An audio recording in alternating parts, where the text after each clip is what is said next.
Hello friends, welcome to निर्माण academy. दोस्तों, मैं शेखर मिश्रा आज आपके लिए बहुत ही महत्वपूर्ण वीडियो लेके आया हूं। आप सभी लोग जानते हैं कि यूपी टेट की परीक्षाएं बहुत ही निकट हैं और उसी को फोकस करके ये वीडियो बनाया गया है। आप इसको अंत तक देखिएगा, थोड़ा लंबा होगा वीडियो। इसको आप नोट डाउन भी कर सकते हैं और इसके पीडीएफ को भी आप डाउनलोड कर सकते हैं, जिसका लिंक जो है डिस्क्रिप्शन बॉक्स में आपको दिया गया रहेगा। तो दोस्तों, ये वीडियो जो है इसको आप देखेंगे, अगर इसको आप याद कर लेंगे बार बार देख के, तो मैं ये वादा करता हूँ आपसे कि 10 से 15 क्वेश्चन यूपी टेट की परीक्षा में पर्यावरण में आपको मिलने वाले हैं। इससे आप बिल्कुल ध्यान से देखिएगा और अगर आपको पसंद आ जाए, आपको लग जाए कि इतने क्वेश्चन मिलेंगे, तभी जो है आप इसको पीडीएफ को डाउनलोड करिएगा। तो दोस्तों, चलते हैं हम बिना विलंब किए अपने टॉपिक की ओर और आपको बारी बारी से फटाफट से इसका रिवीजन कराते हैं। तो यहाँ जो है दोस्तों, अगर आप ध्यान से देखेंगे तो मैंने पर्यावरण एवं सतत विकास की हेडिंग डाल रखी है और सबसे पहले हम पर्यावरण की परिभाषा को समझ लेते हैं। तो पर्यावरण की परिभाषा दोस्तों ये है कि परिधन आवरण से मिलकर बनता है पर्यावरण। यानी आप ये समझ लीजिए, जीवों को चारों ओर से घेरा हुआ आवरण। तो जीवों को चारों ओर से घेरा हुआ आवरण क्या कहलाता है? पर्यावरण। चलिए अब हम ये जानेंगे कि पर्यावरण के मुख्य संघटक क्या हैं। तो पर्यावरण 3 चीज़ों से मिलकर बनता है दोस्तों। एक जैविक, दूसरा अजैविक जिसको हम भौतिक भी कहते हैं, और तीसरा है ऊर्जा। तो जैविक को पहले समझ लेते हैं। जितनी चीज़ें, इसको आप बड़े शांति से ये समझिएगा कि जितनी भी चीज़ें जिंदा हैं या रही हैं वो जैविक की श्रेणी में आती हैं, जैसे पादप यानी प्लांट, जंतु और सूक्ष्म जीव। अजैविक या भौतिक कारक जो है वो क्या होता है? स्थल, जल और वायु को हम अजैविक या भौतिक कारक की श्रेणी में रख सकते हैं। और ऊर्जा संबंधी संघटक जो है, तो सौर ऊर्जा और भूतापीय ऊर्जा को हम ऊर्जा संबंधी संघटक के अंतर्गत रख सकते हैं। तो कुल मिला के अब इसकी परिभाषा पे ध्यान लगाएं। तो इसकी परिभाषा ये है कि पृथ्वी पर पाए जाने वाले भूमि, जल, वायु, पेड़ पौधे एवं जीव जंतुओं का समूह जो हमारे चारों ओर है, सामूहिक रूप से पर्यावरण कहा जा सकता है। यहाँ बहुत ही इम्पॉर्टेंट है पर्यावरण संरक्षण अधिनियम, जो आपको याद रखना है। ये वर्ष 1986 का था। आपको आगे और भी अधिनियम मिलेंगे, सबको आपको याद रखना है। तो यहाँ पर्यावरण संरक्षण अधिनियम कब का है? 1986 का। चलिए हम अगले टॉपिक की ओर चलते हैं। धरणीय या सतत विकास किसको कहा जाता है? तो दोस्तों, जब हम अपने संसाधनों को भविष्य के लिए बचाए रखते हुए वर्तमान में अपनी आवश्यकताओं की पूर्ति करते हैं, तो इसे धरणीय विकास कहा जाता है। समझा दें आपको एक बार इसे, कि हम जो संसाधन है, संसाधन सीमित होते हैं। खास करके भौतिक संसाधन जो हैं हमारे, वो सीमित हैं। तो जो सीमित संसाधन हैं उनका हम उपयोग इस तरीके से करें, प्राकृतिक संसाधनों का, कि वो हमारी ज़रूरतों को भी पूरा कर पाएँ और भविष्य की पीढ़ियों के लिए सुरक्षित भी रह पाए। तो इस तरीके से जब हम विकास करते हैं तो उसे हम धरणीय या सतत विकास की श्रेणी में रखते हैं। तो चलिए, इसका उद्देश्य क्या है धरणीय विकास का? तो पृथ्वी के प्राकृतिक संसाधनों का संरक्षण एवं उचित प्रबंधन करते हुए उनका न्याय संगत उपयोग करना। तो हम जो है पृथ्वी के प्राकृतिक संसाधनों का संरक्षण करें और उनका उचित प्रबंधन करते हुए उनका न्याय संगत उपयोग करें। यही इसका उद्देश्य है धरणीय या सतत विकास का। अब देखिए, पृथ्वी सम्मेलन यानी रियो सम्मेलन बहुत प्रसिद्ध है। ये 1992 में आयोजित किया गया था ब्राज़ील में, रियो डी जेनेरियो में। ठीक है, और इससे संबंधित महत्वपूर्ण बात क्या है? एजेंडा 21, जिसे रियो घोषणा भी कहा जाता है, जो सतत विकास से संबंधित है। ये कई बार प्रश्न आया है कि एजेंडा 21 का संबंध किससे है? सतत विकास से। चलिए नेक्स्ट अगला देखते हैं हम। इसमें धरणीय विकास के प्रति पूर्ण समर्थन दिया गया है। जो पृथ्वी सम्मेलन 1992 का था, ये एजेंडा 21 या रियो घोषणा से संबंधित है, जो सतत विकास से संबंधित था। और इस सम्मेलन में धरणीय विकास के प्रति पूर्ण समर्थन दिया गया था। चलिए अगला देखिए पॉइंट। वायुमंडल में नमी वर्षा की मात्रा का निर्धारण करती है। यानी दोस्तों, वर्षा कितनी होगी इसका निर्धारण ये किस चीज़ पे डिपेंड है? तो ये वायुमंडल में नमी पे डिपेंड करता है। अब देखिए अगला पॉइंट। मूल रोम की कोशाभित्ति सेलुलोज की बनी होती है, जो पारगम्य झिल्ली की तरह कार्य करती है। याद रखिएगा। और अगले पॉइंट में देखते हैं, मूल रोमों के मृदा से चिपके रहने का कारण क्या है? पेक्टिन है। मूल रोम जो मृदा से चिपके रहते हैं, मिट्टी से चिपके रहते हैं, इसका कारण पेक्टिन है। तो आप पेक्टिन को याद रखिएगा। चलिए हम वायुमंडल की ओर चलते हैं। तो दोस्तों वायुमंडल जो है इसकी परिभाषा सबसे पहले समझ लेते हैं। इसकी परिभाषा ये है कि पृथ्वी के चारों ओर विस्तृत वायु के समूह को वायुमंडल कहा जाता है। कि हमारी पृथ्वी जिन वायु और गैसों से घिरी हुई है उसी को हमारा वायुमंडल कहा जाता है। यहाँ सबसे महत्वपूर्ण प्रश्न ये है कि वायुमंडल में पाई जाने वाली गैसों का क्रम क्या है और सर्वाधिक कौन सी गैस और कितना प्रतिशत मात्रा में पाई जाती है। तो दोस्तों यहाँ अगर आप ध्यान से देखेंगे तो नाइट्रोजन, ये एक ट्रिक बनी हुई है। तो नाइट्रोजन सबसे ज़्यादा 78%, 78.08%। ऑक्सीजन नंबर 2 पे है 20.99%। और आर्गन, फिर उसके बाद कार्बन डाइऑक्साइड, फिर उसके बाद नियान, फिर उसके बाद हीलियम, और फिर उसके बाद ओजोन, और फिर उसके बाद हाइड्रोजन। यहाँ एक मिसप्रिंट है, ध्यान से देखिएगा, ये O3 होता है, ओजोन O3 ना कि O2। ठीक है, तो इसको आप ध्यान रखिएगा। तो सबसे ज़्यादा क्या गैस पाई जाती है? सबसे ज़्यादा पाई जाती है नाइट्रोजन। इसका परसेंटेज आप ज़रूर याद रखिएगा नाइट्रोजन का। ठीक है दोस्तों, तो चलते हैं हम अगले अपने पॉइंट की ओर। तो अगला हमारा जो पॉइंट है, देखिए समताप मंडल में ओजोन की परत पाई जाती है जो सूर्य से निकलने वाली पराबैंगनी किरणों को पृथ्वी पर आने से रोकती है। तो ओजोन की परत समताप मंडल में स्थित होती है और ये सूर्य से जो पराबैंगनी किरणें निकलती हैं उसको पृथ्वी पर आने से रोकती है। ओजोन परत को नुकसान पहुंचाने वाली गैस मुख्य रूप से CFC है, यानी क्लोरोफ्लोरोकार्बन, जिसका प्रयोग जो है फ्रिज और एयर कंडीशन में किया जाता था और ये जो है ओजोन परत को हानि पहुंचाती थी। फिर देखिए एक महत्वपूर्ण तथ्य है, ओजोन छिद्र का सर्वाधिक निर्माण अंटार्कटिका के ऊपर पाया जा गया है। तो अगर आपसे कभी ये प्रश्न हो कि ओजोन छिद्र का सबसे ज़्यादा संकेंद्रण कहाँ पाया गया है, तो वो अंटार्कटिका के ऊपर पाया गया है। चलिए इसी से संबंधित देखिए मॉन्ट्रियल प्रोटोकॉल है, और मॉन्ट्रियल प्रोटोकॉल जो है, मॉन्ट्रियल जो शहर है वो कनाडा में है, और ये प्रोटोकॉल जो है 1987 में ये सम्मेलन आयोजित किया गया था। और इसका संबंध जो है मॉन्ट्रियल प्रोटोकॉल का, इसमें ओजोन का अवक्षय करने वाले पदार्थों के प्रयोग पर नियंत्रण का निर्णय लिया गया। ये डिसाइड किया गया था कि ओजोन परत को जो नुकसान पहुंचाने वाले पदार्थ हैं उन पर नियंत्रण किया जाए। देखिए इसी से संबंधित है 16 सितंबर को ओजोन, देखिए ये देखिए ध्यान से, 16 सितंबर को ओजोन परत संरक्षण दिवस के रूप में मनाने का निर्णय कब लिया गया? मॉन्ट्रियल प्रोटोकॉल में लिया गया था। ठीक है, अगला पॉइंट ये है कि ओजोन परत को मापने की इकाई क्या है? डॉप्सन है। डॉप्सन से हम ओजोन परत को माप सकते हैं। तो ये इतनी बातें इसमें आप ध्यान रखिएगा। चलिए हम नेक्स्ट देखते हैं। नेक्स्ट है दोस्तों, ओजोन परत की मोटाई सर्वाधिक कब होती है और सबसे कम कब होती है? इस बात को भी आपको ध्यान रखना है कि ओजोन परत की जो मोटाई है वो सबसे ज़्यादा और सबसे कम कब होती है।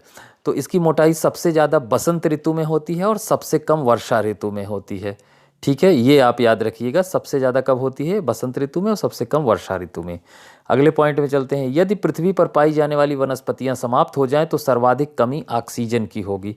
वनस्पतियां ही जो है कार्बन डाइऑक्साइड को ऑक्सीजन में बदलती हैं, और इस वजह से अगर वनस्पतियां कम होंगी तो ऑक्सीजन की मात्रा में कमी आएगी। सभी मौसमी परिवर्तन क्षोभ मंडल में होते हैं और ये सबसे निचली परत है। ठीक है, अभी आगे इसको और डिफाइन किया जाएगा। तो निचली परत क्षोभ मंडल है और इसी में सारे मौसमी परिवर्तन होते हैं।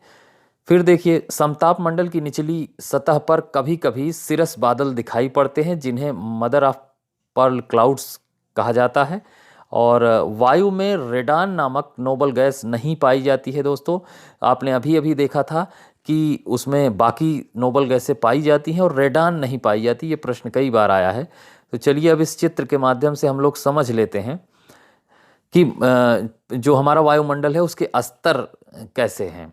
तो देखिए ये हमारी पृथ्वी है, उसके ऊपर पहला स्तर क्षोभ मंडल का, दूसरा समताप मंडल का, तीसरा जो है देखिए पहला स्तर क्षोभ मंडल, दूसरा समताप मंडल, तीसरा मध्य मंडल, चौथा आयन और पांचवा बहिर्मंडल। तो ये क्षोभ मंडल जो है ये 13 किलोमीटर तक पाया जाता है, समताप जो है 50 किलोमीटर तक, मध्य मंडल 80 और 640 किलोमीटर तक जो है आयन मंडल, और उसके ऊपर 1000 किलोमीटर तक बहिर्मंडल। और फिर यहाँ से धीरे धीरे वायुमंडल जो है विरल होने लगता है और 10,000 किलोमीटर तक जाते जाते ये अंतरिक्ष में विलीन हो जाता है। देखिए इसको इंग्लिश में क्या कहते हैं, क्षोभ मंडल को ट्रोपोस्फियर, समताप मंडल को स्ट्रेटोस्फियर, और मध्य मंडल को मीजोस्फियर, और आयन मंडल को आयनोस्फियर, और बहिर्मंडल को एक्सोस्फियर। अब देखिए इसकी विशेषताएं क्या हैं कि जो क्षोभ मंडल सबसे निचली परत है इसमें मौसमी परिवर्तन होते हैं, सारे इसी में होते हैं। और समताप मंडल में ओजोन की परत पाई जाती है, और यहाँ चूंकि ताप समान होता है वायुयान उड़ाने की आदर्श दशा भी पाई जाती है। और मध्य मंडल सबसे कम तापमान मध्य मंडल का होता है, और आयन मंडल में आयन की परत पाई जाती है, और सारे संचार उपग्रह यहीं स्थापित किए जाते हैं इसके ऊपरी भाग में, यानी एक्सोस्फीयर में स्थापित किए जाते हैं। ठीक है दोस्तों, चलिए अब हम आगे बढ़ते हैं। देखिए स्टॉकहोम सम्मेलन, स्टॉकहोम सम्मेलन जो है 1972 का है। स्टॉकहोम सम्मेलन 1972 में हुआ था। यहाँ आपको एक क्रम मैं समझाने जा रहा हूँ कि सबसे पहला मानवीय प्रतिक्रिया पर्यावरण के प्रति जो है वो स्टॉकहोम सम्मेलन था, 1972 में आयोजित किया गया था। और इसी की 20वीं वर्षगांठ पर पृथ्वी सम्मेलन का आयोजन 1992 में किया गया रियो डी जेनेरियो में। ठीक है, और इसकी उपलब्धि क्या रही, एजेंडा 21 समझौता। और पृथ्वी सम्मेलन के 5 वर्ष बाद पृथ्वी +5 यानी रियो +5 सम्मेलन का आयोजन 1997 में न्यूयॉर्क में किया गया। और पृथ्वी सम्मेलन जो 1992 में हुआ था इसके 10 वर्ष बाद जो है रियो +10 2002 में आयोजित किया गया जोहान्सबर्ग दक्षिण अफ्रीका में। और 20 वर्ष बाद रियो या पृथ्वी +20 2012 में रियो डी जेनेरियो ब्राज़ील में आयोजित किया गया। तो इसको आप ध्यान से देख लीजिएगा वीडियो को बार बार, और इसको नोट कर लीजिएगा या इसका PDF डाउनलोड कर लीजिएगा। चलिए आगे बढ़ते हैं। देखिए ये प्रश्न कई बार आया है, हरित न्यायाधिकरण यानी नेशनल ग्रीन ट्रिब्यूनल NGT। तो NGT इसकी स्थापना 2010 में भारत सरकार द्वारा की गई थी। संबंधित मामले, इससे संबंधित कौन से मामले होते हैं, पर्यावरण एवं वन संरक्षण से संबंधित मामले, वन से संबंधित मामले और अन्य प्राकृतिक संसाधनों से संबंधित मामले हरित न्यायाधिकरण के अंतर्गत आते हैं। ठीक है, स्थापना कब हुई, 2010 में। चलिए आगे चलते हैं। पर्यावरण संरक्षण अधिनियम 1986 में, अभी थोड़ी देर पहले बताया गया आपको, इसे छाता विधान भी कहा जाता है। ठीक है, ये छाता विधान है। चलिए, संयुक्त राष्ट्र पर्यावरण कार्यक्रम यानी UNEP, United nation environment programme इसका नाम है। इसकी स्थापना जो है, इसकी शुरुआत जो है 1972 में हुई है, और इसका मुख्यालय है नैरोबी, केन्या की राजधानी है नैरोबी, जहां UNEP का मुख्यालय है। ठीक है, अब चलते हैं अगले संस्थान की ओर। राष्ट्रीय पर्यावरण अभियांत्रिकी शोध संस्थान जो है, जिसे हम नीरी के नाम से जानते हैं, और नीरी का फुल फॉर्म बन जाता है national environment engineering research institute. इसकी स्थापना जो है 1958 में हुई थी, और इसका मुख्यालय सबसे ज़्यादा पूछा जाता है महाराष्ट्र के नागपुर में है। तो नीरी नागपुर आप याद कर लीजिएगा।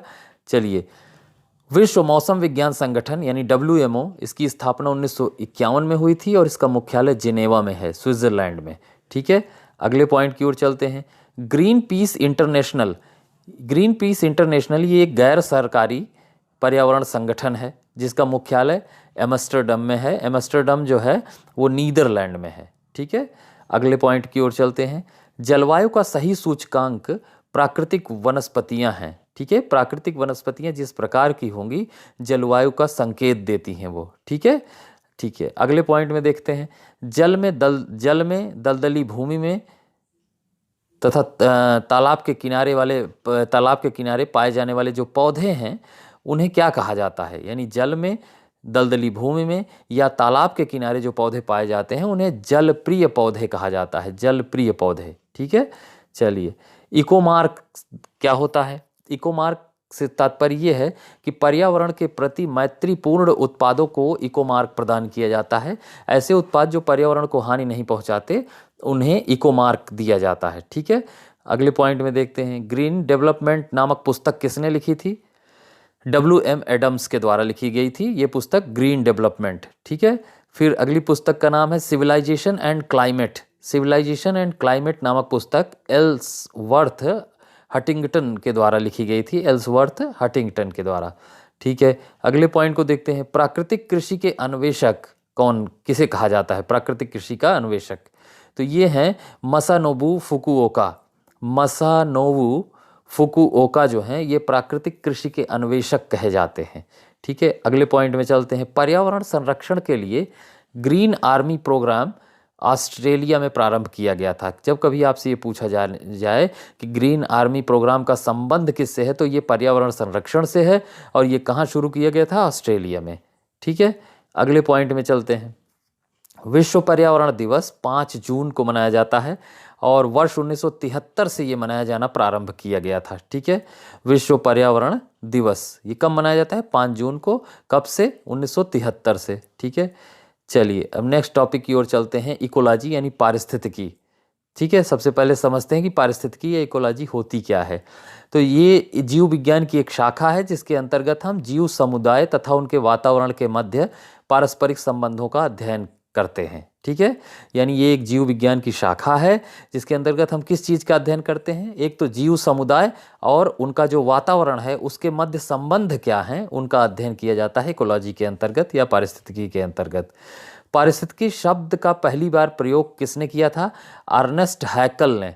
याद रख लीजिएगा, अर्नेस्ट हैकल ने पारिस्थितिकी शब्द का प्रयोग किया था। और पारिस्थितिकी तंत्र का निर्माण जैविक और अजैविक घटकों से मिलकर होता है। ठीक है, पारिस्थितिकी तंत्र किससे मिलकर बनता है? जैविक और अजैविक घटकों से मिलकर बनता है।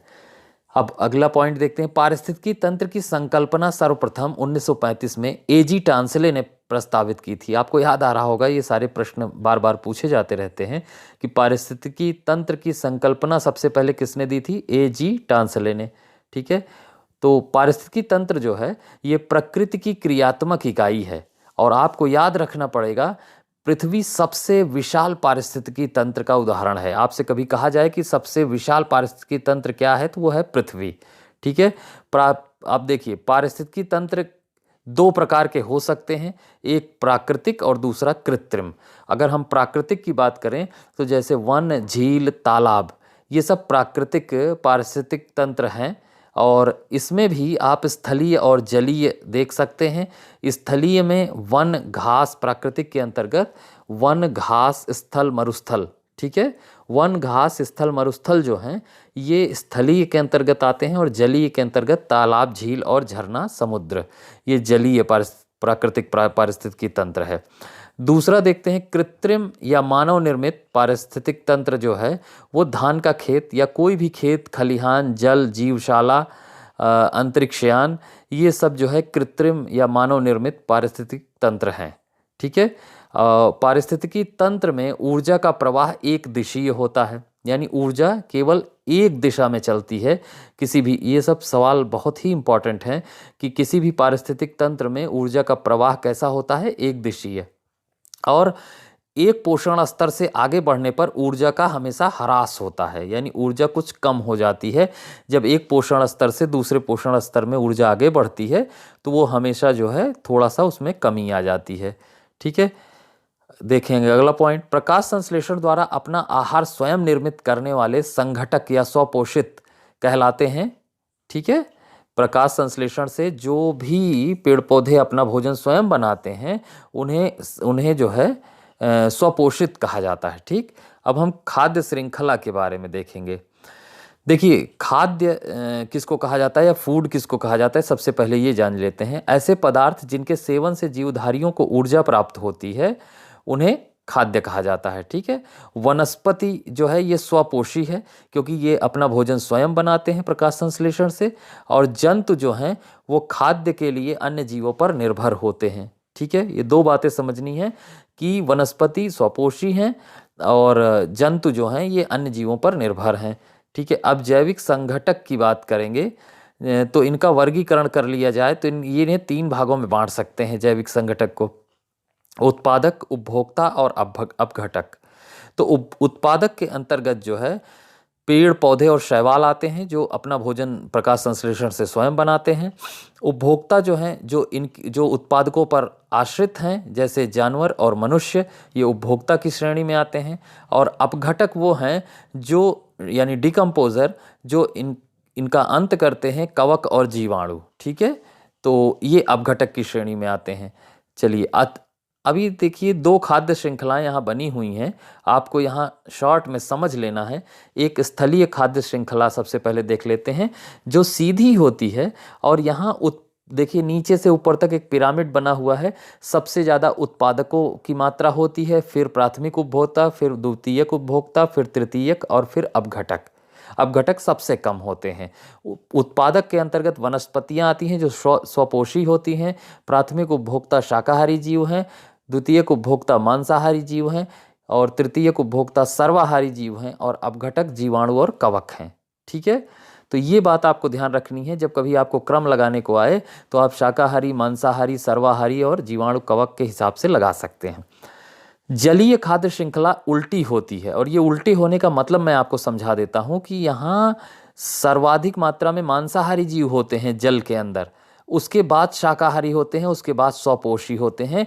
तो जब कभी आपसे कहा जाए कि कोई जलीय खाद्य श्रृंखला है तो वो कैसी होगी, वो हमेशा उल्टी होगी। ठीक है, स्वपोषी सबसे कम मात्रा में पाए जाएंगे। ठीक, चलिए अभी देखिए अगला पॉइंट जो है, समुद्री खाद्य श्रृंखला में फाइटोप्लैंक्टन्स जो हैं मुख्य प्राथमिक उत्पादक हैं। याद रखना इसका नाम, समुद्री खाद्य श्रृंखला में फाइटोप्लैंक्टन्स जो हैं मुख्य प्राथमिक उत्पादक हैं और यही पृथ्वी के वायुमंडल में उपस्थित ऑक्सीजन की अधिकांश मात्रा के लिए उत्तरदायी हैं। ये बहुत ऑक्सीजन का प्रोडक्शन करते हैं, तो ये अधिकांश ऑक्सीजन की मात्रा हमें यहीं से मिलती है। ठीक, अभी एक महत्वपूर्ण बात मैं आपको बताता हूँ, चींटी जो है वो अपघटक और उपभोक्ता दोनों श्रेणियों से संबंधित जीव है। जब कभी आपसे ये कहा जाए कि अपघटक और उपभोक्ता दोनों से संबंधित कौन सा जीव है, तो वो है चींटी। ठीक है, अगले पॉइंट में चलते हैं। खाद्य श्रृंखला में उच्चतम पोषण स्तर सर्वाहारी जीवों का होता है। बहुत बार पूछा गया है कि सबसे ज़्यादा पोषण स्तर किसका होता है, सर्वाहारी जीवों का। चलिए नेक्स्ट देखते हैं। इसे कीटनाशक एवं खरपतवार नाशी के रूप में प्रयोग किया जाता है। ये थोड़ा सा ऊपर नीचे हो गया है, अगले पॉइंट में चलते हैं। यूकेलिप्टस जो है ये अत्यधिक जल ग्रहण शक्ति के कारण पर्यावरणीय शत्रु कहलाते हैं। यूकेलिप्टस, क्योंकि ये एक दिन में 1000 लीटर जल का अवशोषण कर लेते हैं। ठीक है, ऑस्ट्रेलिया महाद्वीप में यूकेलिप्टस बहुतायत मात्रा में पाए जाते हैं। अभी देखिए आवास की बात हम करेंगे और आवास को समझेंगे। ठीक है, आवास की बात हम करेंगे और आवास को समझेंगे। तो देखिए ये आवास कई बार पूछे गए हैं। लैंटिक आवास किसको कहते हैं, जो स्थिर जल का आवास है इसे लैंटिक आवास कहा जाता है। स्थिर जल, और स्थिर जल किस में पाया जाएगा, तालाब में, झील में, जलाशय में, आर्द्र भूमियों में, तो इसे लैंटिक आवास कहा जाता है। लोटिक आवास क्या है, लोटिक आवास बहते जल के आवास को कहेंगे, जैसे नदियाँ हैं। ठीक है, इकोटोन किसे कहा जाता है, इकोटोन से तात्पर्य है कि दो भिन्न समुदायों के बीच का संक्रमण क्षेत्र जो है वो इकोटोन कहा जाता है। दो अलग अलग समुदायों के बीच का एक ऐसा क्षेत्र जहां दोनों ही समुदाय थोड़ी मात्रा में पाए जाएं, एक संक्रमण क्षेत्र है, इसको इकोटोन कहा जाता है। फिर देखिए सर्वाधिक स्थायी पारिस्थितिकी तंत्र जो है वो कौन सा है, वो महासागर है। महासागर सर्वाधिक स्थायी पारिस्थितिकी तंत्र है। फिर देखिए हेक्लोक्लाइन, हेक्लोक्लाइन से तात्पर्य है जल निकाय में लवणता का ये प्रदर्शक है। अगर हम कहें कि जल निकाय में लवणता का प्रदर्शक, वो है हेक्लोक्लाइन। फिर देखिए जल निकाय में घनत्व का प्रदर्शक पिक्नोक्लाइन, जल निकाय में घनत्व का प्रदर्शक पिक्नोक्लाइन। फिर देखिए जल निकाय में गहराई के साथ तापमान परिवर्तन का प्रदर्शक थर्मोक्लाइन कहलाता है। तो आपको हेक्लोक्लाइन, पिक्नोक्लाइन और थर्मोक्लाइन जान लेना है। चलिए नेक्स्ट देखते हैं। आर्नीजनेस, आर्नीजनेस जो हैं ये गहन पारिस्थितिकी के सर्वप्रथम प्रयोगकर्ता हैं। 1973 में आर्नीजनेस ने ही गहन पारिस्थितिकी शब्द का पहली बार प्रयोग किया था। और फिर देखिए जोसेफ ग्रीनेल, जोसेफ ग्रीनेल जो हैं ये पारिस्थितिकी निश की सर्वप्रथम प्रस्तुति जो है वो जोसेफ ग्रीनेल ने की थी। जब आपसे पारिस्थितिकी निशे या पारिस्थितिकी निश की बात कही जाए तो उसमें आपको लगाना है जोसेफ ग्रीनेल। ठीक है, अब चलिए यहाँ बहुत सारे संरक्षण अधिनियम हैं, याद रखने हैं आपको। वन्य जीव संरक्षण अधिनियम 1972, वन संरक्षण अधिनियम 1980, पर्यावरण संरक्षण अधिनियम 1986 और अनुसूचित जनजाति अधिनियम 2006। ये चारों अधिनियम आपको याद रखने हैं, बिल्कुल एकदम। चलिए नेक्स्ट देखते हैं। जैव विविधता, देखिए, बायोडाइवर्सिटी या जैव विविधता से तात्पर्य यहाँ परिभाषित नहीं किया गया है, लेकिन मैं आपको समझा देता हूँ कि एक निश्चित क्षेत्र में जो जीव और वनस्पतियों का संकेंद्रण होता है उसे हम जैव विविधता कहते हैं। एक निश्चित क्षेत्र में जीव और वनस्पतियों का जो संकेंद्रण है उसे हम बायोडाइवर्सिटी या जैव विविधता कहते हैं। जैव विविधता के जनक किसको कहा जाता है? E.O. विल्सन को।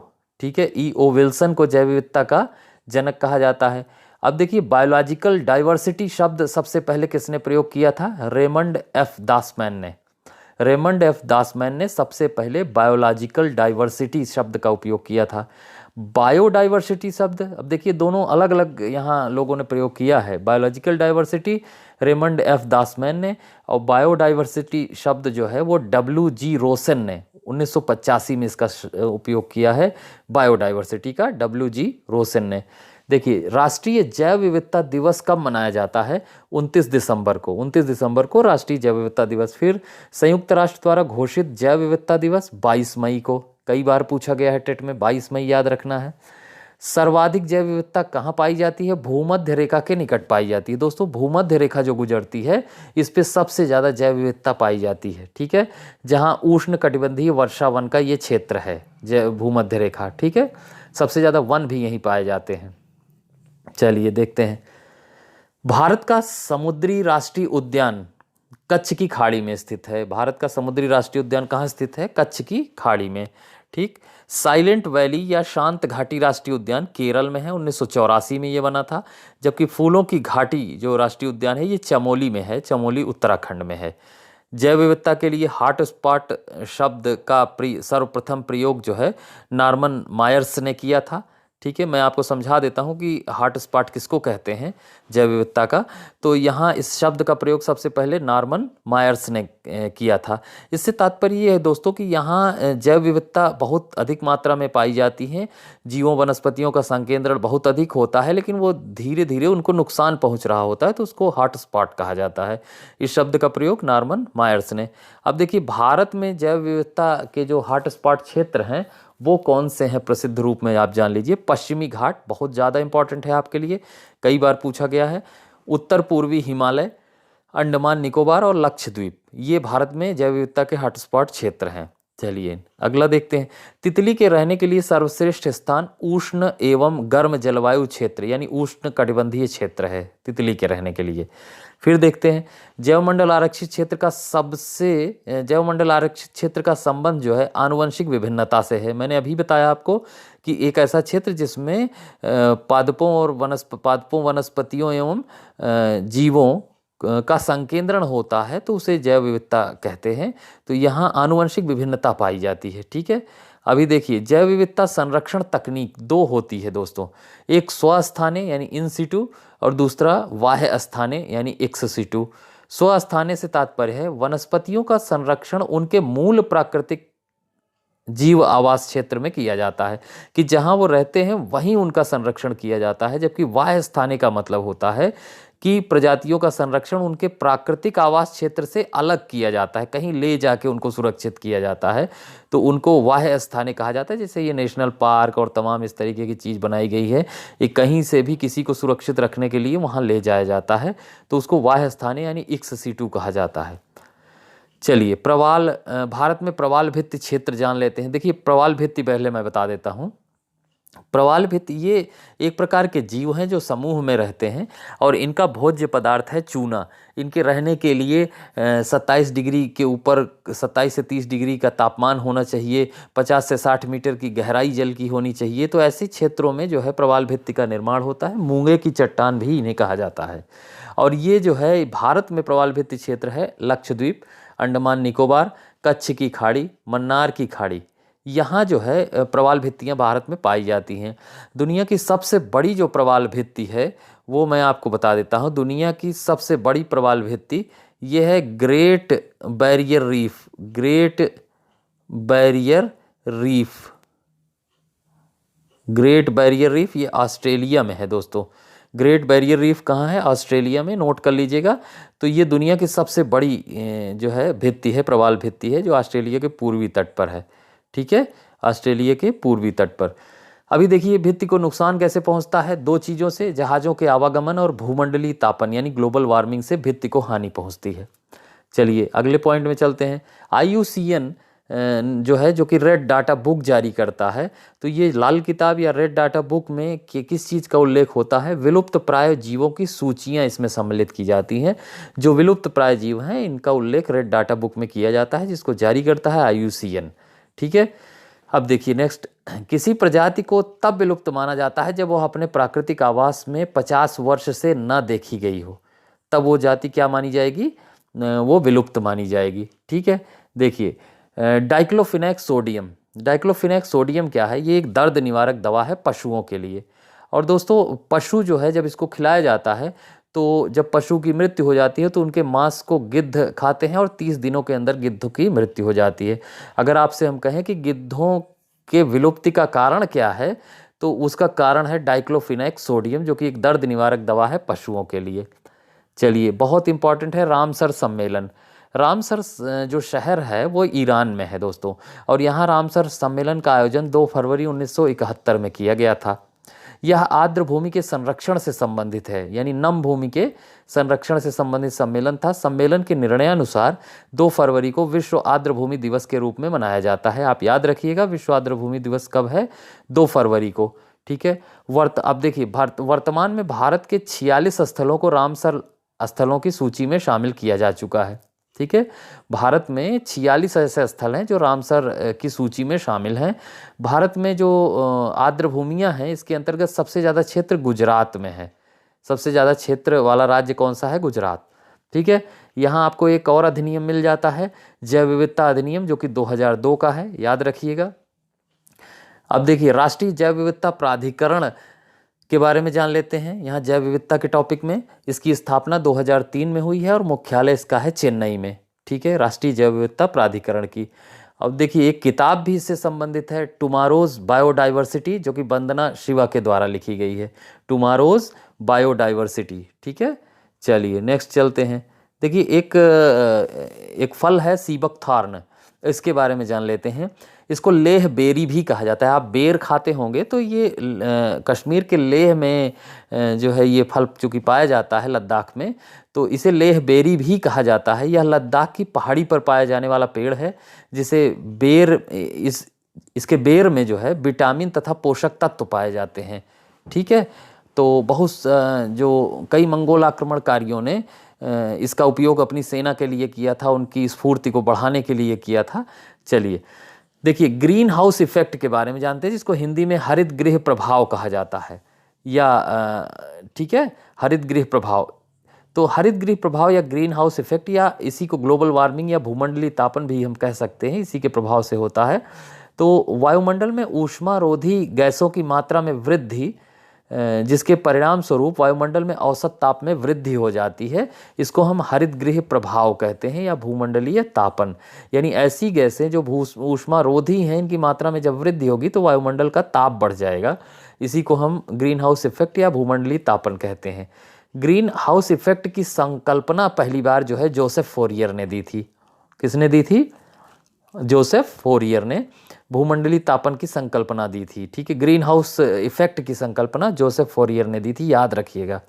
अच्छा देखिए, इसके लिए निम्नलिखित गैसें जिम्मेदार हैं ग्रीन हाउस इफेक्ट के लिए या भूमंडलीय तापन के लिए, जिसमें जल वाष्प है, कार्बन डाइऑक्साइड है, मीथेन है, ओजोन है, CFC है, PFC है और N2O यानी नाइट्रस ऑक्साइड। यहाँ CFC का मतलब क्लोरोफ्लोरोकार्बन, PFC यानी परफ्लोरोकार्बन और N2O यानी नाइट्रस ऑक्साइड, और SF6 माने सल्फर हेक्साफ्लोराइड। यहाँ आपको समझा दें कि जल वाष्प जो है ये इसके लिए सबसे ज़्यादा इम्पॉर्टेंट है। हरित गृह प्रभाव सबसे ज़्यादा या ग्लोबल वार्मिंग सबसे ज़्यादा जल वाष्प के कारण होती है, लेकिन एग्जाम में अक्सर ये ऑप्शन में नहीं होता, तो कार्बन डाइऑक्साइड का स्थान दूसरा है। ये दोनों क्रम से हैं, पहला और दूसरा, तो इसको याद रखिएगा। ठीक है, मीथेन गैस CH4, इसको मार्स गैस भी कहते हैं, जो एक वायु प्रदूषक है। ठीक है, और मीथेन गैस के कुछ स्रोत हैं जो अक्सर पूछे जाते रहते हैं, जैसे धान का खेत से मीथेन निकलती है, जुगाली करने वाले पशु से, और कोयले की खदान से, और नम भूमि से यानी आर्द्र भूमि से, और बायोगैस से। तो आप याद रखिएगा, धान का खेत, जुगाली करने वाले पशु, कोयले की खदान, आर्द्रभूमि और बायोगैस। ठीक है, चलिए अर्थ आवर, अर्थ आवर या जिसे हम पृथ्वी काल भी कहते हैं, ये WWF का विश्वव्यापी आंदोलन है जिसमें मार्च के महीने के अंतिम शनिवार को 1 घंटे के लिए विद्युत उपकरणों को बंद किया जाता है। ठीक है, जिससे हम जो है विद्युत की बचत कर पाएं और प्रदूषण को रोक पाएं। ठीक है, अब देखिए क्योटो प्रोटोकॉल। क्योटो प्रोटोकॉल जो है ये पहले क्योटो जापान का शहर है, वहीं ये सम्मेलन हुआ है 1997 में। इसका लक्ष्य क्या था? ग्रीन हाउस गैसों के उत्सर्जन को कम करना, यानी जो ग्लोबल वार्मिंग के लिए जिम्मेदार गैसें हैं उनके उत्सर्जन को कम करना। और इसके लिए कार्बन टैक्स की भी बात कही गई है, कार्बन कर की। और इस कार्बन टैक्स को लागू करने वाला पहला देश था न्यूजीलैंड। पहला देश आप याद रखिएगा, अब कई सारे देश हो गए हैं, फिनलैंड वगैरह, लेकिन पहला देश न्यूजीलैंड था कार्बन टैक्स लगाने वाला। अच्छा, CO2 का उत्सर्जक ऊर्जा स्रोतों पर लगने वाला कर है ये कार्बन टैक्स। जैसे जो CO2 का ज़्यादा उत्सर्जन करेगा उसके ऊपर कार्बन टैक्स लगेगा। ठीक है, सर्वाधिक कार्बन उत्सर्जन करने वाला देश कौन सा है? चीन है। जबकि एकमात्र कार्बन निगेटिव देश कौन सा है? भूटान है। दोनों याद रखिएगा। चलिए अभी देखते हैं अमेजन वर्षा वन। अमेजन वर्षा वन जो है वो अमेजोनिया या अमेजन वन भी कहा जाता है इसको, दक्षिण अमेरिका के क्षेत्र में है। ये भूमध्य रेखा की स्थिति में है और इसीलिए ये बहुत ही जैव विविधता वाला वन क्षेत्र है। तो ये जो अमेजन वर्षा वन है, इन्हें पृथ्वी ग्रह के फेफड़े के रूप में भी जाना जाता है। और पृथ्वी के 20% से अधिक ऑक्सीजन का उत्पादन यही वन करता है। या ये बहुत सघन है और ये लगभग 20% ऑक्सीजन का उत्पादन ये करता है। इसे पृथ्वी ग्रह का फेफड़ा भी कहा जाता है। ठीक है, देखिए गोवा का चोराव द्वीप पूरी तरह से संरक्षित कच्छ वनस्पति क्षेत्र है ना। गोवा का एक द्वीप है जिसका नाम है चोराव द्वीप और ये पूरी तरह से संरक्षित कच्छ वनस्पति क्षेत्र है। अब चलिए वनों का वर्गीकरण कर लेते हैं। टेट में और बाकी परीक्षाओं में भी कभी कभी ये सवाल पूछा जाता रहता है कि वनों के कितने प्रकार हैं। तो संरक्षित वन, राष्ट्रीय वन, ग्राम वन या और वृक्ष वन। तो आप ध्यान रखिएगा, कभी कभी हम ग्राम वन को नहीं कैलकुलेट कर पाते, तो इसको पढ़े रखिएगा। ये भी वनों के वर्गीकरण की श्रेणी में है, संरक्षित वन, राष्ट्रीय वन, ग्राम वन और वृक्ष वन। ठीक है, चलिए देखिए एल्युमिनियम को पर्यावरणीय हितैषी और नवीकरण योग्य होने के कारण हरी धातु की संज्ञा दी गई है। तो हरी धातु किसे कहा जाता है? एल्युमिनियम को। अच्छा देखिए, राष्ट्रीय गंगा नदी बेसिन प्राधिकरण, इसकी स्थापना 2009 में हुई और इसका पदेन अध्यक्ष होता है प्रधानमंत्री। ठीक है, अब देखिए वन अनुसंधान संस्थान, इसकी स्थापना 1906 में हुई है और ये कहाँ है? ये देहरादून में है। ठीक है, 1991 में UGC द्वारा इसे डीम्ड विश्वविद्यालय का दर्जा भी दिया जा चुका है वन अनुसंधान संस्थान को, जो कि देहरादून में है। अच्छा देखिए, ये सेव अभियान जो है, सेव SAVE, तो ये क्या है? यह 2010 में भारत और नेपाल द्वारा टाइगर संरक्षण अभियान है। आपने सुना होगा सेव द टाइगर। तो ये भारत और नेपाल के द्वारा इसे 2010 में शुरू किया गया था टाइगर संरक्षण के लिए। चलिए चिपको आंदोलन को समझते हैं। चिपको आंदोलन कब प्रारंभ हुआ? 1973 में, और ये उत्तराखंड में शुरू हुआ था। इसका उद्देश्य क्या था? कि पेड़ों से चिपककर पेड़ों की सुरक्षा करना। तो इसके प्रणेता हैं चंडी प्रसाद भट्ट और एक सक्रिय कार्यकर्ता के रूप में सुंदरलाल बहुगुणा ने इसमें बहुत प्रसिद्ध योगदान दिया है। इसका मुख्य बिंदु क्या था? पेड़ों से चिपककर उन्हें कटने से बचाना। ठीक है, चलिए भारतीय वन्य संरक्षण संस्थान, भारतीय वन्य संरक्षण संस्थान देहरादून में ही है, उत्तराखंड में। चलिए देखिए अगला, राष्ट्रीय कृषि वानिकी अनुसंधान संस्थान, ये बहुत इंपॉर्टेंट प्रश्न है। राष्ट्रीय कृषि वानिकी अनुसंधान संस्थान उत्तर प्रदेश के झांसी में है, याद रखिएगा, उत्तर प्रदेश के झांसी में। चलिए अब कुछ योजनाएं जान लेते हैं फटाफट से। पहली योजना है अपना वन अपना धन योजना। ये हिमाचल प्रदेश सरकार के द्वारा चलाई गई है और इसका उद्देश्य वनारोपण को बढ़ावा देना है। अगली योजना है मुख्यमंत्री जन वन योजना। मुख्यमंत्री जन वन योजना झारखंड सरकार के द्वारा 2015 में चलाई गई और इसका उद्देश्य है हरित क्षेत्र में वृद्धि कर पर्यावरण संतुलन कायम करना। ठीक है, फिर प्रोजेक्ट टाइगर देख लेते हैं। 1973 में शुरू हुआ था, यानी बाघ परियोजना जो थी 1973 में, और हाथी परियोजना यानी प्रोजेक्ट हाथी ये 1992 में शुरू की गई थी। ठीक है, जिम कॉर्बेट राष्ट्रीय उद्यान के बारे में जान लेते हैं। इसकी स्थापना जो है 1936 में हुई थी। किस नाम से? हेली राष्ट्रीय उद्यान के रूप में, यानी पहले इसका नाम हेली राष्ट्रीय उद्यान था। ये भारत का पहला राष्ट्रीय उद्यान है। कहाँ स्थित है? उत्तराखंड के नैनीताल में। 1973 में यहीं से टाइगर प्रोजेक्ट की शुरुआत भी हुई थी, यानी टाइगर प्रोजेक्ट की शुरुआत 1973 में जिम कॉर्बेट राष्ट्रीय उद्यान से ही हुई थी। चलिए नेक्स्ट देखते हैं। पिन वैली राष्ट्रीय उद्यान और महान हिमालय राष्ट्रीय उद्यान हिमाचल प्रदेश में है। फिर देखते हैं मन्नार की खाड़ी तमिलनाडु में सागरी राष्ट्रीय उद्यान की स्थापना की गई है। सागरी राष्ट्रीय उद्यान जो है मन्नार की खाड़ी तमिलनाडु में है। देखिए बांधवगढ़ राष्ट्रीय उद्यान ये मध्य प्रदेश में स्थित है और यहाँ सफ़ेद बाघों के लिए ये जाना जाता है। यहाँ सफ़ेद बाघों को संरक्षण दिया जाता है।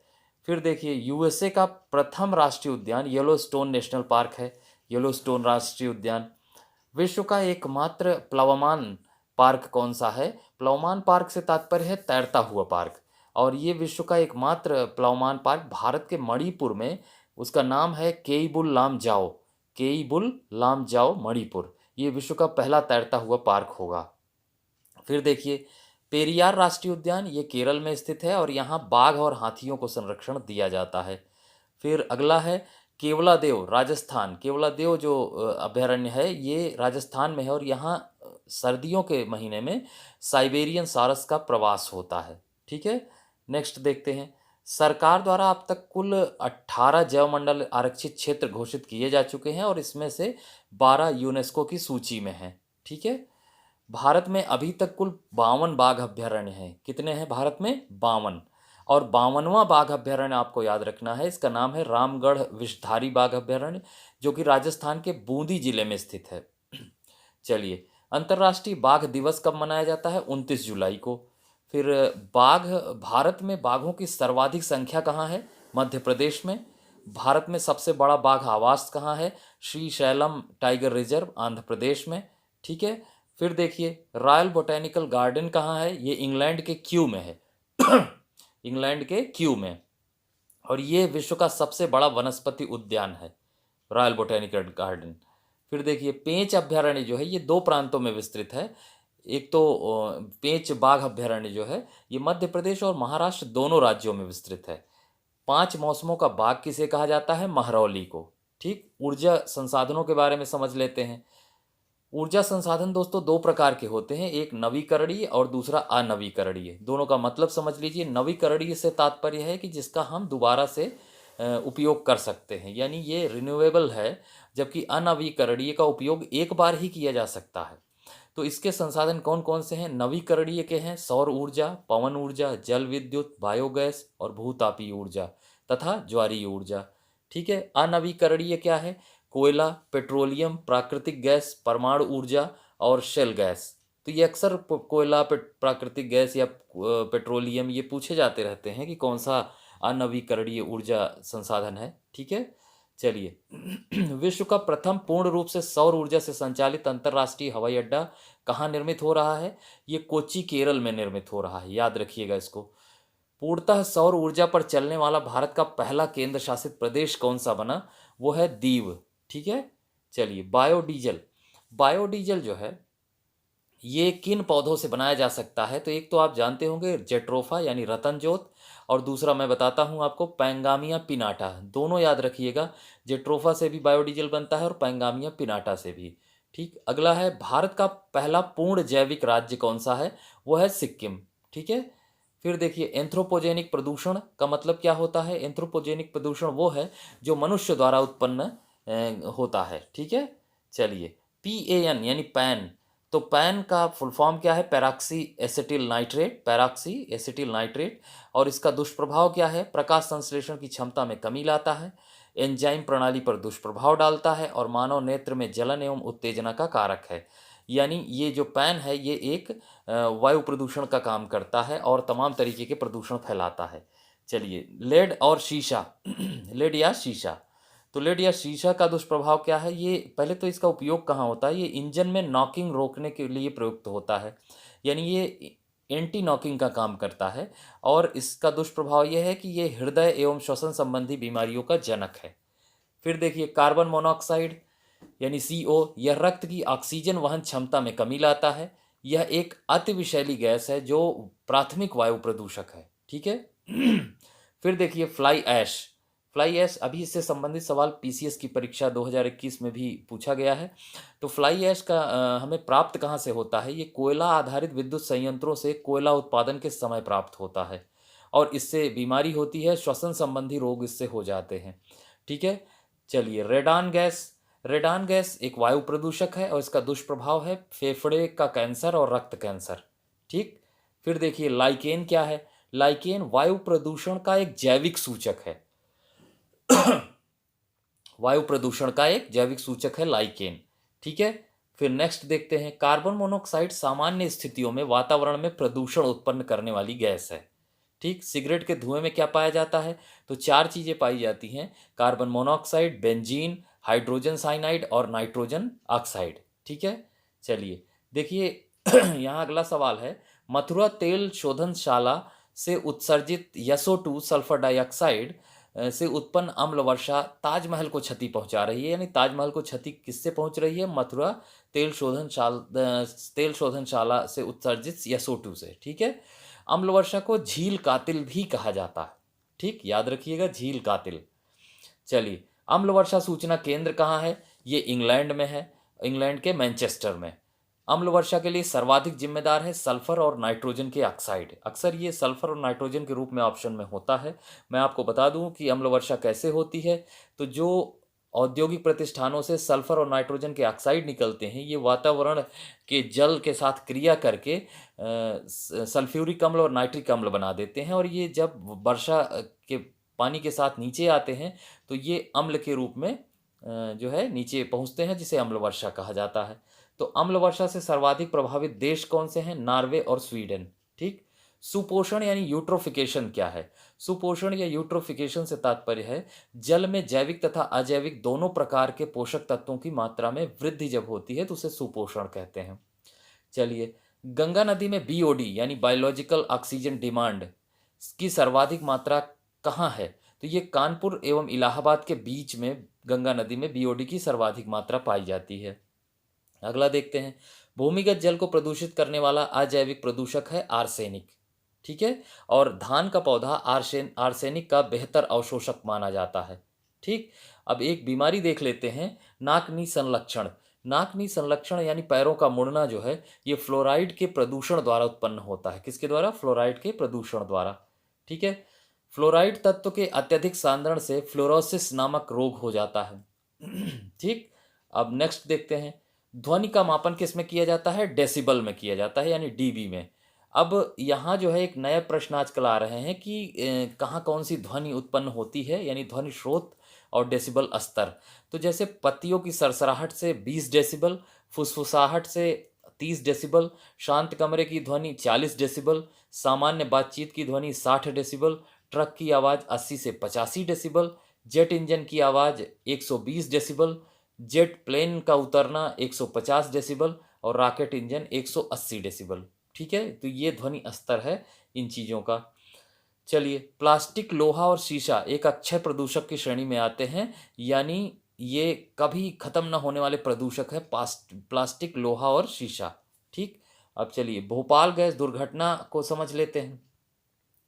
तो भोपाल गैस दुर्घटना जो है ये 3 दिसंबर 1984 को हुई थी और ये मेथाइल आइसोसाइनेट यानी MIC नामक गैस के रिसाव के कारण हुई थी। ठीक, चेरनोबिल परमाणु केंद्र नाभिकीय दुर्घटना, तो ये यूक्रेन में एक जगह है चेरनोबिल, जहां परमाणु केंद्र स्थापित है और वहां जो है 26 अप्रैल 1986 को ये दुर्घटना घटी थी। उस समय यूक्रेन जो है वो सोवियत रूस का एक हिस्सा था। ठीक, चलिए प्रदूषण एवं रोग हम जान लेते हैं। मिनीमाटा रोग किससे होता है? पारे से, इटाई इटाई कैडमियम से, blue baby syndrome nitrate ion से, फ्लोरोसिस फ्लोराइड आयन से। ठीक है, नेक्स्ट देख लेते हैं, एक चार्ट है जिसमें प्रदूषक और प्रभावित अंग दिए गए हैं। तो एस्बेस्टस धूल से फेफड़ा प्रभावित होता है, शीशे से केंद्रीय तंत्रिका तंत्र एवं मस्तिष्क, पारे से उदर, कार्बन मोनोऑक्साइड से रक्त धमनियाँ या और उससे हृदय संबंधी रोग हो जाते हैं और नाइट्रोजन के ऑक्साइड से कैंसर होता है। ठीक है, अब देखिए सरसों के बीज में मिलावट के लिए किसका प्रयोग किया जाता है? आर्जीमोन का प्रयोग किया जाता है सरसों के बीज में मिलावट के लिए। विश्व जल दिवस कब मनाया जाता है? 22 मार्च को। यूनाइटेड नेशन प्रोग्राम जो है 2003 से शुरू किया गया था। तरुण भारत संघ नामक संस्था की स्थापना राजेंद्र सिंह ने की थी, और राजेंद्र सिंह को भारत के जल पुरुष के नाम से जाने जाते हैं। ठीक। राष्ट्रीय झील संरक्षण परियोजना 2001 में शुरू की गई। जल को जीवाणु मुक्त करने के लिए क्या प्रयोग होता है? क्लोरीन गैस और ब्लीचिंग पाउडर का प्रयोग किया जाता है जल की सफाई के लिए। ठीक है। नमामि गंगे प्रोजेक्ट जो है 2014-15 के बजट से इसे प्रारंभ किया गया था, और ये गंगा घाटों का सौंदर्यीकरण करने के लिए इस योजना का प्रारंभ हुआ था। गंगा प्राधिकरण, केंद्रीय गंगा प्राधिकरण, ये 1985 में इसकी स्थापना हुई, और 1993 में इसी के अंतर्गत यमुना एक्शन प्लान और गोमती एक्शन प्लान का शुभारंभ हुआ। ठीक है। इसके सन याद रखिएगा। चलिए, उत्तर प्रदेश का प्रथम जैव प्रौद्योगिकी पार्क, यानी अंग्रेजी में इसको बायोटेक पार्क कहते हैं या बायोटेक्नोलॉजी पार्क कहते हैं, ये लखनऊ में स्थापित किया गया है। उत्तर प्रदेश की परीक्षाओं में ये बहुत पूछा जाता है। डायनासोर्स का कब्रिस्तान किसे कहा जाता है? मोंटाना, ये अमेरिका में है। ठीक है। चलिए, प्रमुख संस्थान जान लेते हैं। गोविंद वल्लभ पंत संस्थान अल्मोड़ा में है, उत्तराखंड में। भारत का वन्य जीव संस्थान देहरादून में। भारतीय वन प्रबंधन संस्थान भोपाल में। और Indian institute of ecology and environment, ये नई दिल्ली में है। राष्ट्रीय आयुर्वेद संस्थान जयपुर में है। नेशनल इंस्टीट्यूट ऑफ नेचुरोपैथी, ये पुणे में है। और केंद्रीय शुष्क क्षेत्र अनुसंधान संस्थान जोधपुर में है, और इसको अंग्रेजी में central arid zone research institute कहा जाता है, जो कि जोधपुर में है, और कजरी के नाम से भी ये जाना जाता है। कुछ तिथि एवं दिवस जान लेते हैं महत्वपूर्ण। विश्व वानिकी दिवस 21 मार्च, विश्व जल दिवस 22 मार्च, विश्व पृथ्वी दिवस 22 अप्रैल, विश्व पर्यावरण दिवस 5 जून, जैव विविधता दिवस, ये यूएनओ द्वारा घोषित है, जैव विविधता दिवस 22 मई, और ओजोन परत संरक्षण दिवस 16 सितंबर, विश्व खाद्य दिवस 16 अक्टूबर, विश्व शौचालय दिवस 19 नवंबर। ठीक है। और एक फैक्ट समझ लेते हैं। वायुमंडल में प्राकृतिक संतुलन के लिए कार्बन डाइऑक्साइड यानी CO2 की उपयुक्त सांद्रता कितनी होनी चाहिए? 0.03%। यानी अगर हम वायुमंडल के प्राकृतिक संतुलन को बनाए रखना चाहते हैं तो कार्बन डाइऑक्साइड की मात्रा जो है वो 0.03% ही होनी चाहिए। तो दोस्तों, इसी के साथ ये वीडियो यहीं समाप्त हो रहा है। अगर आपको इस वीडियो का PDF चाहिए तो लिंक डिस्क्रिप्शन बॉक्स में दिया गया है। मैं आशा करता हूँ आपको पसंद आया होगा, और आगामी परीक्षा जो यूपी टेट की है उसमें और बाकी सारी परीक्षाओं में इससे संबंधित सवाल आते हैं, और यूपी टेट में 10 से 15 सवाल यहाँ से निश्चित होंगे। तो इसलिए आप इसको बार बार देख लीजिएगा, PDF को भी डाउनलोड कर लीजिएगा, और उसको बार बार रिवीजन कर लीजिएगा। मैं आशा करता हूँ कि आपको इसका लाभ मिलेगा। तो इसी के साथ आपसे विदा लेते हैं। बहुत बहुत धन्यवाद, और आपको आपकी आगामी परीक्षाओं के लिए बहुत बहुत शुभकामनाएं।